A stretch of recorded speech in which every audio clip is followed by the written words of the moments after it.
հայրենը։ Մենք պարլամենտի ղեկավարներս քննարկելիս ռազմավարական գործընկերությունը առաջին հերթին դա նկատի ունեն,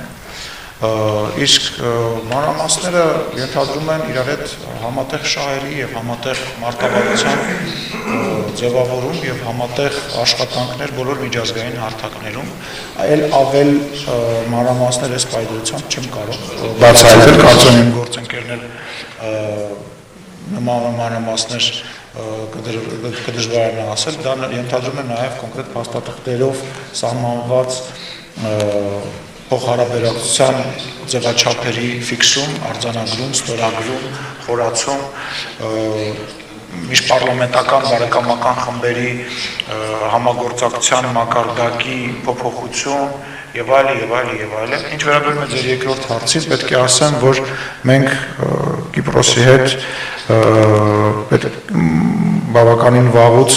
բոլոր հնարավոր իրավական առումով մեզ հնարավորություն տրված համագործակցությունը արդեն իսկ իրականացնում են եւ ակնհայտ է, որ այսօր վա միջազգային են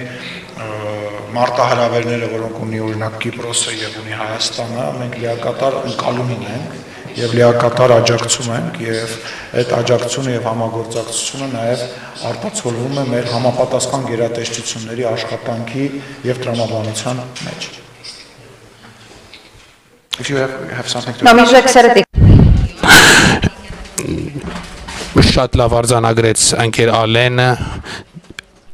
ինչպես եւ խորհրդանական մակարդակով, ինչպես մնացած գերատեսչությունը, պատկերացրեք, որ խորհրդանական համագործակցությունը բացում է դարպասներ, դռներ եւ հնարավորություն է տալի երկրներին ռազմավարական համագործակցության, այդ իսկ պատճառով մենք մասնակցում ենք տարբեր միջազգային հարթակներում միասին խորհրդանական ձևաչափով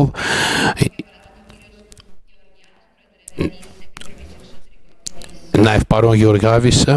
որը արտաքին հանձնաժողովի նախագահն եւ բարեկամական խմբի նախագահն է եւ այդ շրջանակներում մենք կարող ենք ել ավելի խորացնել մեր համագործակցությունը, ինչպես փորձի փոխանակման շրջանակներում,